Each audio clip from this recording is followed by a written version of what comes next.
Verified PayPal account in Nepal. अबदेखि नेपालमा पनि भेरिफाइड पेपाल अकाउन्ट बनाउन एकदमै सजिलो हुने भएको छ। तपाईले नेपालकै पेपाल अकाउन्ट प्रयोग गरेर सेन्ड, रिसिभ, विथड्र र ट्रान्सफर गर्न सक्नुहुन्छ। यो भिडियो भेरिफाइड पेपाल अकाउन्ट कसरी बनाउने भन्ने बारेमा होइन, अहिलेको समयमा नेपालदेखि भेरिफाइड पेपाल अकाउन्ट कसरी बनाउने यसको बारेमा मैले पहिले नै भिडियो बनाइसकेको छु। च्यानल भिजिट गरेर चेक गर्न सक्नुहुन्छ। आजको यो भिडियोमा भने हामी पेपाल सम्बन्धी एउटा सानो अपडेट लिएर आएका छौं। अहिले सोशल मिडिया भरि PayPal is coming in Nepal भनेर न्यूज आइरहेको छ। के साच्चै पेपाल नेपालमा आउँदैछ या त यो हल्ला मात्र हो? यदि आउँदैछ भने कहिले आउँछ त? पेपाल अकाउन्ट नेपालमा आइसकेपछि हामीले के गर्न सक्छौं त? यसको बारेमा हामी छोटो इन्टरपछि चर्चा गर्नेछौं।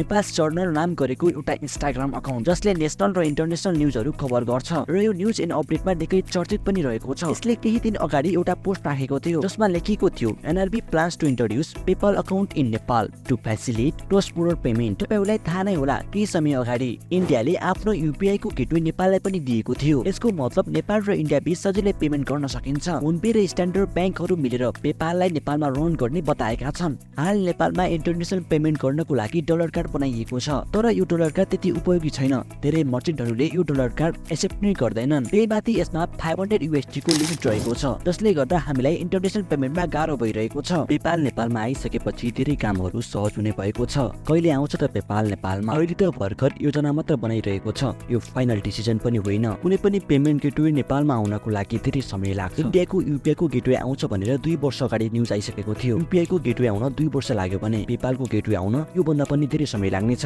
विश्वास छ छिटो भन्दा छिटो आउनेछ। तपाईलाई आजको भिडियो कस्तो लाग्यो?